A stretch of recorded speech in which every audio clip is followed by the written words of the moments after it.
Ode prepara el escenario para el incidente del Valle de los Dioses, presentándonos a todos los personajes principales, el objeto secreto oculto del Valle de los Dioses y la madre de Shanks. Así que recordemos a todas las personas, facciones y objetos que llevaron a uno de los incidentes más grandes de la historia reciente. En la portada vemos a Kiku Yamato y Otto alejándose de la tumba del héroe que supuestamente murió sin dejar rastro protegiendo su aldea. Un héroe que nació en el Bloop del Oeste, pero que creció en Ringo Wano. Su nombre era Kolsky Moria. Obviamente, esta es una revelación sorprendente en sí misma y hay mucho que analizar solo con esto. Pero como de costumbre, es el tipo de cosa que si lo analizamos, retrospectivamente tiene perfecto sentido. Aunque requiere un enfoque lingüístico particular que recae en el nombre de Gecko Moria, ya que aquí en la tumba vemos grabado el nombre como Kolsky Moria. Moria está escrito en hiragana, mientras que el nombre completo de Gekoria estaba escrito en katakana, fonético, pero eso se debe generalmente a que Wano, al ser más japonés, estiliza los nombres con hiragana o kanji japoneses tradicionales, mientras que la mayoría de los demás nombres en One Piece están escritos en katakana para darles un toque más extranjero, ya que el alfabeto katakana es el que se usa principalmente para palabras y nombres extranjeros en japonés, por ejemplo, en la vida real. El nombre Tanakataro se escribiría normalmente con kanji, o a veces con hiragana, mientras que el nombre Roger se escribiría en katakana. En este caso, aunque el nombre de Moria se escribía originalmente con hiragana y kanji fuera de Wano, se escribía en katakana como Geek Moria, pero lo que nos interesa es su apellido Kolsky. Por supuesto, este es el mismo nombre que el clan principal de Wano, donde el título de Shogun se transmite desde Sukiyaki Toen y fue adoptado por Hiyori, siendo Toki nacido como Amatsuki Toki, pero adoptando el nombre de Kosuke tras casarse. En el caso de Moria es posible que, dado que nació en el West Blue, pero posteriormente se estableció en Wano, se haya emparentado con la familia por matrimonio, y a pesar de ser hombre, conserve el mismo nombre. Pero lo veo como algo complicado, dado que lógicamente su esposa heredaría su apellido según las tradiciones y además, cronológicamente, se habría tenido que casar en un momento en que ya conocíamos a la mayoría de los Kolsky en la historia. Así que sería un poco extraño que Odin tuviera una hermana oculta con la que Moria se hubiera casado todo este tiempo. Creo que lo que tiene más sentido es que Moria sea descendiente de los Kolsky, que de forma similar al clan Zorus, que partió hacia su tierra natal. Hace mucho tiempo, partió hacia Westlu y Moria nació allí, pero deseó regresar a la tierra natal de su clan para reunirse con su gente y lo hizo a una edad temprana donde finalmente fue criado allí en Ringo, el de Talaclave. Aquí es que se afirmó que esta persona nació en West Blue, pero se crió en Lingo, que literalmente significa creció en japonés. Así que no se trató de una visita rápida, sino que pasó un tiempo allí durante su infancia. El problema es que vemos a Moria encerrado durante la ejecución de Roger apenas un año antes de que luchara contra Kaido en Wano. Pero en todo caso, creo que esto sugiere que Moria fue a Wano siendo muy joven. Creció allí, decidió convertirse en pirata y zarpar, viajó hasta East Blue, solo para presenciar la ejecución de Roger, y luego al año siguiente regresó a Wano para verla devastada por Kaido. Así que lucharon contra Kaido en un intento por liberarla, pero fueron derrotados y traumatizados ya que Kaido había aniquilado a toda su tripulación, así como a su pueblo y amigos. De hecho, esto explica perfectamente cómo Moria llegó a Wano tan rápido desde East B Blue en solo un año, ya que no era su primer enfrentamiento con la Grand Line. Curiosamente, Moria robó el cadáver y el Shuzu y huyó de Wano, lo que explica por qué creen que su cuerpo no fue abandonado. Esto fue visto como un acto sacrílego por la gente de Wano, lo cual resulta extraño si Moria era uno de ellos. Pero en todo caso, Moria podría haber robado a Ryuma y la Shusui para que Kaido no se apoderara de la famosa espada e incluso convertirlo en zombie con la esperanza de que algún día lo ayudara a derrotar a Kaido huyendo al West Blue, que en realidad se encuentra directamente al sur de One of Yukra, tal vez incluso su tierra natal, y transformarlo en un barco, perdiendo el tiempo holgazaneando con su gran plan.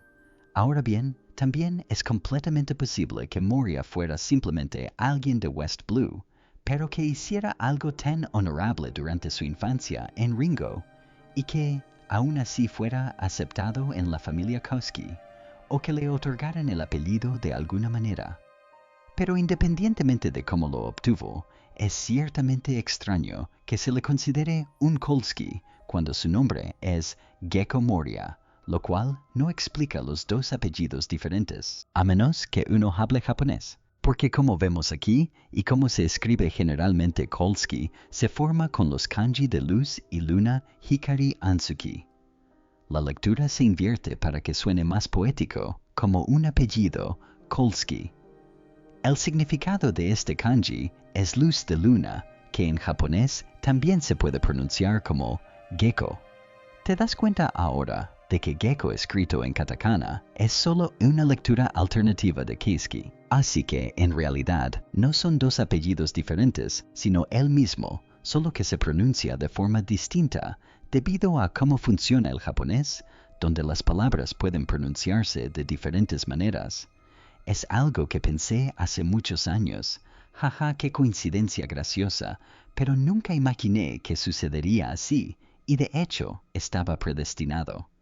Esto es particularmente ingenioso si se tiene en cuenta que el nombre de Gecko Moria ya tiene muchos significados. Por un lado, más allá de que Gecko significa luz de luna cuando se lee en katakana en relación con la noche que envuelve la corteza del árbol y proyecta sombras, el nombre se relaciona con su temática animal.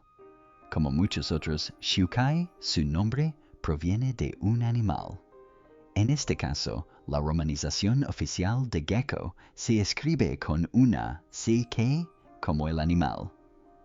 Vemos esto en el ataque donde crea un gecko de sombra para estabilizar a Junior, así como en su forma final de Shadows Asgard, donde toma la forma de un gecko con un cuello grande y bulboso, como los geckos que lo inflan para intimidar a sus enemigos. Pero al mismo tiempo Moria es especial, porque esconde un segundo nombre de animal en su nombre completo, ya que al leerlo completo, Gekkoria incluye la palabra komori en el medio, que significa murciélago en japonés, como se ve en los murciélagos que libera con algunos de sus ataques de sombra. Así que todos estos matices, además del apellido Kolsky, sean o no una coincidencia, son realmente ingeniosos. Pero aún no hemos terminado, porque ahora que sabemos que Moria creció en Wano, nos preguntamos si hay otras conexiones ocultas, sobre todo con la descabellada teoría que ahora parece muy canónica de que Perona también era de Wano. Al fin y al cabo, sabemos que Moria la adoptó de pequeña y la crió como a su propia hija, por lo que ella lo considera su padre y lo quiere mucho. Bueno, ignoremos el momento en que intentó huir de Thriller Bark sin él, pero sí, volvió por Moria y lo liberó de Hachosu después de que Teach lo encarcelara. Así que ahora están juntos de nuevo. En cuanto a la cronología, coincidiría ya que Perona tiene 25 años, mientras que Moria abandonó Wano hace 23 años tras ser derrotado por Kaido. Por lo tanto, podría haberla adoptado después de que fuera abandonada o separada de su familia. Pero por increíble que parezca la idea de que Perona pudiera estar emparentada con Toko, no es tan descabellada. Ambas tienen el pelo rosa, ambas tienen pestañas bien definidas y ambas fueron adoptadas. Toko fue adoptada por Yasuya tras perder a su padre a una edad muy temprana. Sin embargo, dado que Toko tiene 6 años, le separan aproximadamente 2 décadas. Así que, o bien son parientes más lejanos como tía y sobrina, o tal vez hay una gran diferencia de edad entre sus padres. Pero incluso temáticamente, esto encajaría, ya que Perona se centra en generar holo-holos que provocan depresión y tristeza. En cambio, Toko fue castigada por comer una fruta de la sonrisa, lo cual resulta interesante desde un punto de vista temático. Algunas personas incluso han asociado al padre con el señor Moma de los Piratas de Roger, a quien vemos más adelante en este capítulo, debido a los ojos y el cabello rosa, tal vez en un momento en que habría terminado en Wano después de la disolución de Chris, aunque habría tenido que tener a Perona ese mismo año muy rápidamente. En fin, finalmente pasando de esa página de portada, vemos que Roger y están hablando en el camarote del capitán del Oro Jackson. Es la primera vez que la vemos bien. Parece estar en la popa del barco, como el camarote tradicional de un capitán. Parece que Shaki se fue con una carta de amor, tras lo cual Roger afirmó haberla visto enferma.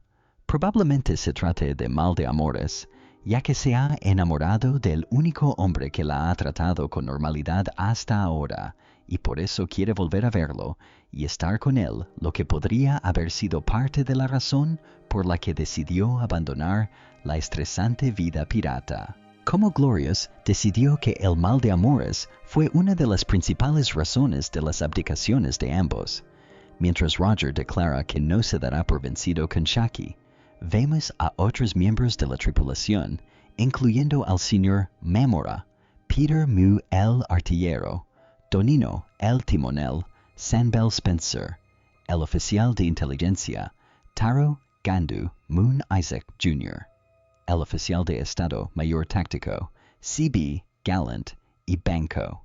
Curiosamente vemos a Roger, que no debe confundirse con un joven Shanks, por supuesto, quien, a pesar de su parecido, aún no había nacido, pidiéndole a Max Marks que prepare la comida, lo que sugiere que Marks es en realidad el cocinero de los piratas de Roger. Esto podría deberse a que cuando Oda reveló las posiciones de los piratas de Roger en el último SPS no parecían tener cocinero, pero esto indica que probablemente lo olvidó y está intentando compensarlo, diciéndonos aquí que Marks era el cocinero.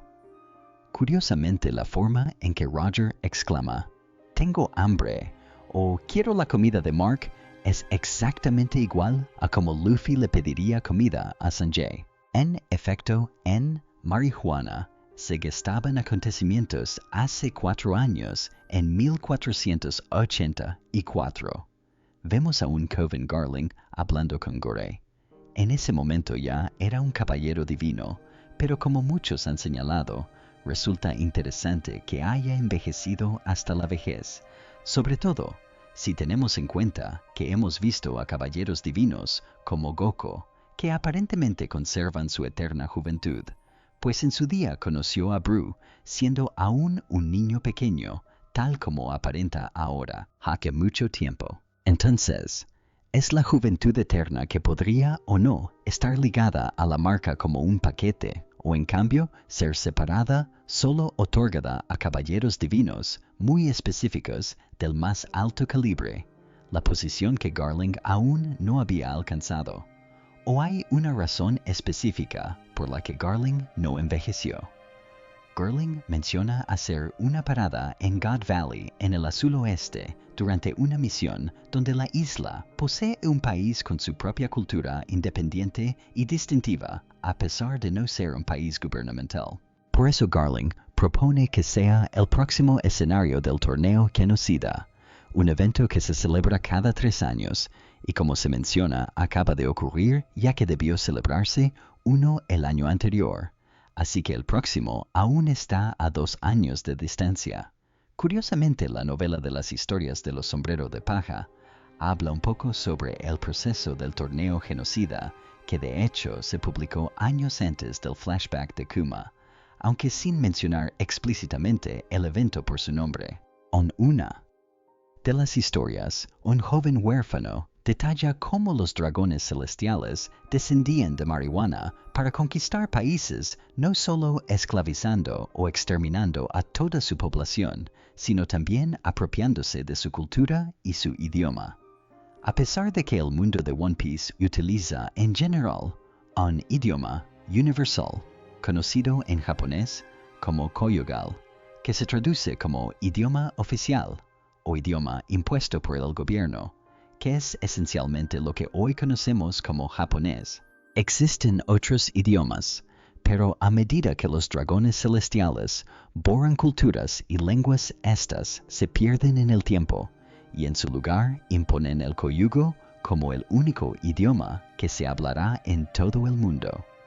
Un idioma que ya había sido adoptado por muchas culturas, pero que ahora se usa globalmente. En definitiva, es solo la manera conveniente de Oris de evitar la barrera del idioma, pero ilustra aún más los horrores del torneo genocida. En ese sentido, me resulta interesante que Garling lo describa como una cultura única, ya que parece dispuesto a erradicarla. Lo fascinante. Aquí, sin embargo, es que Garling menciona que además de los recursos naturales que posee la isla, por los que se la conoce como el Valle de los Dioses, también encontraron algo increíble allí, y afirma que el ente o jefe, que si recuerdan, es el término que los caballeros divinos usaban para referirse a Emu, estará muy satisfecho. ¿Qué es esto? No lo sabemos. Simplemente lo llama algo. Aunque lo describe como algo demoníaco o increíble, un término que incluso Roger usó para describir la propia pieza cuando la encontró. Eso debería darte una idea de la importancia que le atribuye a este objeto. No creo que sea un simple objeto insignificante como los premios Durford del torneo, algo que podrían haber tomado por la fuerza durante su estancia allí, sino más bien algo para lo que aparentemente necesitan apoderarse de toda la isla.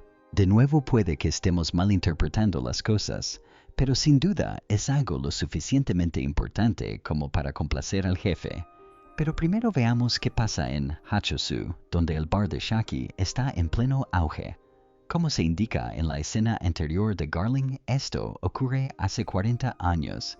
Vemos que al igual que en el futuro, Shaki sigue siendo una estafadora que maltrata a sus clientes a menos que sean personas que le caigan bien como Luffy.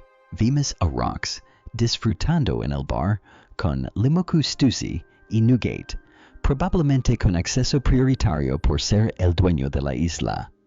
Pero como señala Stussy Jabag, ya no parece tener ojos para Shaki, pues parece haber encontrado a otra persona a quien amar hasta el punto de que parece haberse casado con una niña. Por supuesto hablamos de Teach, que nació hace 40 años. Así, pues parece que en este tiempo, tal como esperábamos, Jabach encontró a otra mujer a quien amar y la dejó embarazada. Y por muy canalla que sea, no se le puede culpar por no serle fiel por haber perdido ya los ojos para Shaki. Curiosamente Linlin parece saberlo, o más bien probablemente lo dedujo gracias a su intuición femenina, pero Jabach le ordenó estrictamente que mantuviera el asunto en secreto. Después de todo, un niño es la mayor debilidad de uno. Los piratas de Roger aparecen en el bar y Jabach inmediatamente se enfrenta a él, pero los dos pueden pelear, ya que la regla de Shaki es que los piratas pueden pelear en su bar. Finalmente, la interacción entre Roger y Jabag aquí no difiere mucho del primer encuentro entre Luffy y el maestro, también en un bar. Sin embargo, en este caso, parece que ya se habían enfrentado y conocido antes. Por lo tanto, no resolverían sus diferencias aquí. Roger está interesado en beber con Barba Blanca ya, que más adelante veremos que se harían amigos y beberían juntos en muchas ocasiones, como en su encuentro en el funnel. Pero en este caso en particular, Barba Blanca se marcha. Curiosamente parece que su bigote incluso roza el borde de la puerta. Shaki le pide a Roger que se reúnan, pero él menciona que se quedó con las ovejas, donde lo vemos cantando Bing Susake, justo al lado del huevo gigante. Lo que parece estar sucediendo es que ambos se cuidan mutuamente sin darse cuenta. Cuando Roger descubrió que realmente había recibido una nota de Shaki, se sintió muy decepcionado, como vemos al principio del capítulo, ya que probablemente se dio cuenta de que Shaki no sentía nada por él y que debía renunciar a ella. Pero tras reflexionar, decide ir a Hachosu argumentando que los piratas deberían tomar lo que quieran, aunque este comentario roza peligrosamente el sexismo a primera vista. En realidad, lo que Roger quería decir era darle una oportunidad para que se le declarara y animarlo a estar con Shaki, mientras lo disimulaba como si fuera solo orgullo. Como vemos en el bar, aunque Roger seguía enamorado de ella, quería darle una oportunidad a Shaki para acercarse. Pero la situación en el barco hizo que Roger se sintiera muy incómodo porque no podía ayudar a su amiga. Pero me da la impresión de que, en realidad, siente lo mismo. No es que le caiga mal Shaki, pero no quiere comprometerse con una mujer todavía porque le importa mucho su capitán y su viaje. Así que decide quedarse en el barco para darle a Roger una oportunidad con Shaki sin saber que era Roger quien intentaba emparejarlo con ella todo el tiempo. En definitiva, es una historia sorprendentemente sana sobre dos amigos que intentan ayudarse mutuamente. Y, sinceramente también, hay un giro sorprendentemente conmovedor en God Valley cuando Roger va a rescatar a Shaki no por su propio bien, sino también por el bien común. Aunque evidentemente Gaben no era plenamente consciente de esto, ya que le sigue diciendo a Roger que el capitán no recibe ningún trato de favor. Curiosamente dado que Jabek también consiguió una mujer, me pregunto si él también fue a rescatar a Shaki simplemente porque aún quería rescatarla, o si era el único de la tripulación que tenía un objetivo más allá, sobre todo porque Newgate afirmó que Jabek podría perder de vista el objetivo que para la tripulación en general era rescatar a Shaki. En cualquier caso, Shaki parece desmayarse probablemente por mal de amores, ya que no poder estar con ella realmente le destroza el corazón. Por suerte, esta historia tendrá un final feliz, ya que después de que los Rogers se disuelvan, Riley finalmente se casará con Shaki y ambos se establecerán en Shabondi. Me pregunto si Riley también será quien rescate a Shaki durante el incidente, haciendo que ella se enamore aún más de él. De vuelta en Alb, tenemos la escena que da título a la serie Rox contra Harold. Jabek cuestiona la disposición de Harold a delatar a su amigo por el bien del gobierno. Al parecer, Harold estaba dispuesto a tener un duelo honorable entre ellos en Alb, una de las pocas tierras donde pueden luchar sin aniquilar a todo un país. Pero Jezebek sigue profundamente dolido por esta traición.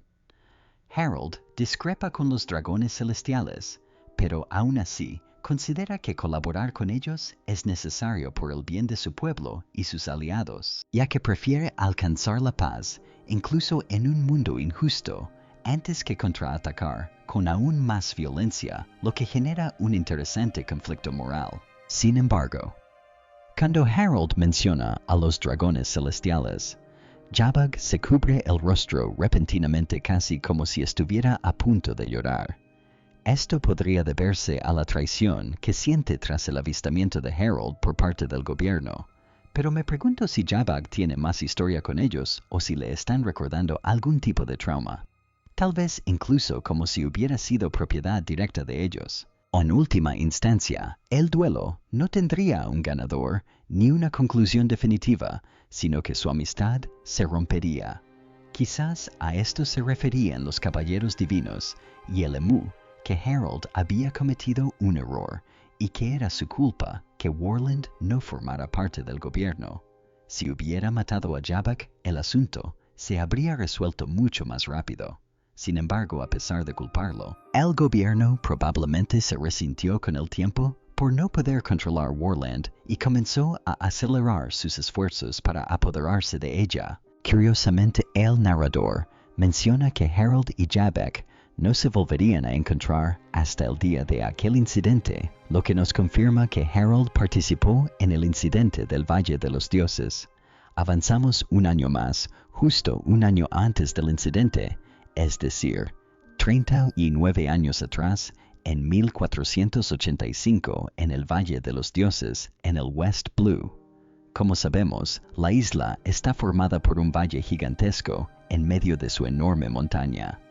Reitero lo que dije hace 2 años.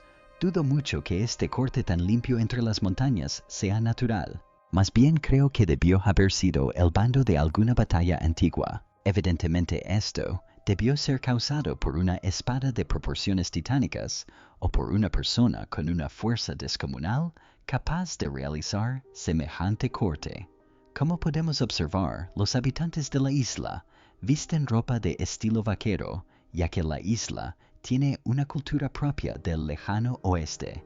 Entre los ciudadanos incluso se pueden reconocer algunos rostros de pobres víctimas que apenas un año después serían mutiladas durante el torneo genocida. En el pueblo, una mujer de larga cabellera roja pasea a sus 2 bebés recién nacidos, Shanks y Shamrock.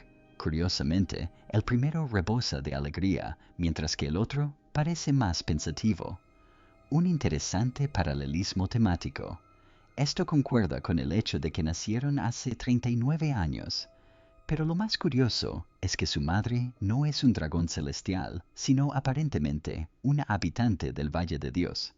Y esto revela una verdad muy oscura e inquietante. Cuando Garling dijo que tenían que parar en el Valle de los Dioses, parece que aprovechó para tomar a una joven y satisfacer sus deseos. Si bien aún es posible que la haya seducido y enamorado. La realidad es que conociendo a dragones celestiales como Garling, probablemente la tomó y la abusó sin su consentimiento como la escoria repugnante que es. No creo que esperara que quedara embarazada, pero también es el tipo de persona a la que no le importan las consecuencias. Así nacieron Shanks y Shamrock. Parece ser que su madre aún deseaba criar a sus hijos y cuidarlos a pesar de su origen, por lo que mintió a la gente del pueblo sobre su padre para no causarles más angustia. Su cabello rojo también explica el cabello rojo de los gemelos, a pesar de que su padre tiene el cabello castaño. Esto finalmente aclara algunas cosas, ya que se afirmó que Shanks era nativo del Oeste Azul, pero además Shanks le trajo alcohol a Whitebeard durante su encuentro, afirmando que provenía de su tierra natal en el oeste, lo cual no tendría sentido. Nació en Marihua. Pero esto finalmente lo explica. Era originario del Valle de los Dioses. Simplemente tuvo un padre dragón celestial que lo concibió allí. Lo interesante es que Shamrock conservó su nobleza a pesar de ser hijo de un dragón celestial y un plebeyo. A Shanks aparentemente también, considerando que pudo regresar a Marihua en un momento dado y hacerse un tatuaje con el símbolo de los caballeros divinos, lo que nos indica que decidió seguir a Emu o fingió hacerlo a propósito por algún plan mayor. Pero al menos aunque fuera, brevemente fue aceptado en Tierra Santa. La cuestión es que incluso la sangre de Mick puede ser reconocida como la de los dragones celestiales, lo cual invita a reflexionar sobre sus implicaciones. Vimos con alguien como Charlos que tomó como esposas a varias mujeres que sin duda eran sus esclavas. Y Ginny, de forma muy similar, fue tomada por un dragón celestial para ser su esposa y abandonada cuando estaba embarazada. Aunque esto último parece deberse más a sus habilidades con el zafiro que al embarazo en sí. Curiosamente, según esta lógica, esto habría hecho que Bonnie fuera elegible para ser una secta celestial a menos que existiera algún requisito mayor. Pero tiene sentido que Bonnie se convirtiera en una pirata buscada y que su papel como jefa de negociación contra Kuma acabara con todas esas posibilidades. Sin embargo, esto sin duda da una idea de cómo operaban cuando Saturno la consideraba inferior. Por otro lado, Shanks ya era aprendiz de pirata en el barco de Roger cuando fue a Marihuana, pero quizás pudo ofrecer algo a cambio o demostrar su lealtad de tal manera que aún estuvieran dispuestos a aceptarlo. Esto, sin embargo, ayuda a comprender mejor cómo se desarrollaron los acontecimientos. Garling dejó a la madre embarazada hace 40 años, y un año después nacieron los gemelos tras los 9 meses de gestación habituales. Cuando Garling regresó al Valle de los Dioses para el torneo genocida, al año siguiente probablemente se enteró de la existencia de sus hijos y por lo tanto estuvo dispuesto a tomarlos para sí mismo, criando finalmente a Shamrock como un caballero divino. Aunque francamente no me sorprendería que a Garling le importara muy poco la mujer a la que embarazó e incluso que muriera a sus manos. Shanks, sin embargo, sería metido dentro de un cofre del tesoro por alguna razón, y como consecuencia Roger lo robaría accidentalmente. Roger lo adoptaría y lo criaría como a su propio hijo junto con Buggy, por supuesto. Aún no sabemos con exactitud cuándo Buggy se unió a Dean, pero claramente fue a una edad muy temprana, aunque no sabemos con certeza si fue en God Valley o algún tiempo después. Y así el escenario está listo, al igual que sus personajes principales. Garling descubre God Valley, la isla que alberga un objeto misterioso de gran valor para el gobierno. Shaki, el tesoro de Hachinosu, es secuestrada por el gobierno. Durante este torneo, lo que impulsa a muchos piratas a rescatarla, incluyendo por supuesto a los piratas de Rocks. Se ofrecen Delfruits legendarios como premios que Kuma Ivankov y Ginny ven como la clave para escapar. Los piratas de Roger acuden al rescate de Shaki y unen fuerzas con Garp para finalmente derrotar a Rocks, y Harold también participa de alguna forma donde se reencontraría con Shebek y aún sobreviviría al incidente. Todas las piezas están listas para un incidente de proporciones históricas, el incidente del Valle de los Dioses, siempre y cuando Oda no lo omita de nuevo. Eso es,